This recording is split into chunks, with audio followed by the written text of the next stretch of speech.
Napadpad si Juan de Salcedo, pamangkin ni Fernando Magallanes, sa loob ng suit at nakita niya ang malaking potensyal upang maging base naman.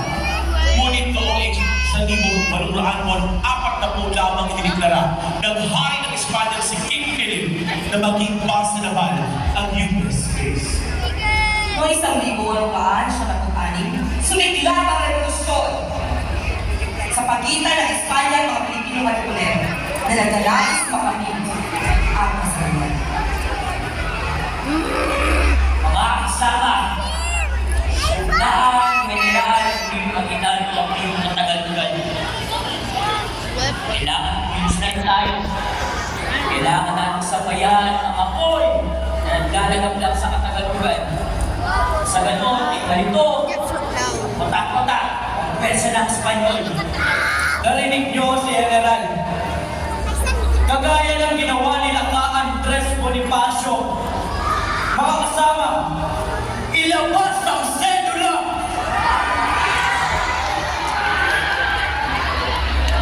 Punitin! Punitin! Punitin! General Catalan, sa inyong budyan. Para sa minamahal nating bayan! Viva Pilipinas! Viva Pilipinas!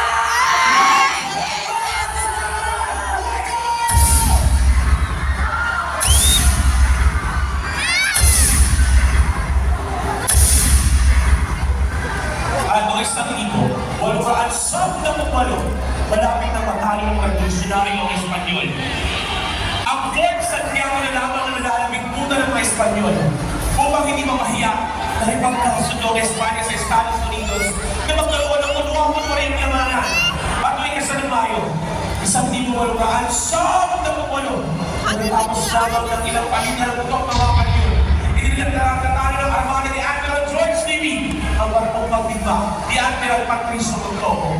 Pagkatapos nito, ilang daan ang kasunduan sa Paris noong 10 ng Disyembre sa 1878. Sa kasunduan, napasakamay ng Amerika ang Marianas, Guam at Puerto Rico. Nagbayad ng Amerika para sa mga isla ng Pilipinas sa halaga $20 milyong.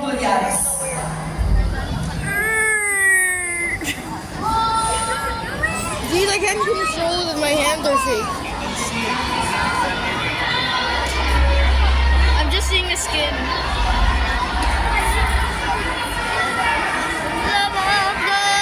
Hindi ka man nagkakagal pagkatapos ng mga kalayaan alam sa kasama ng mga Espanyol.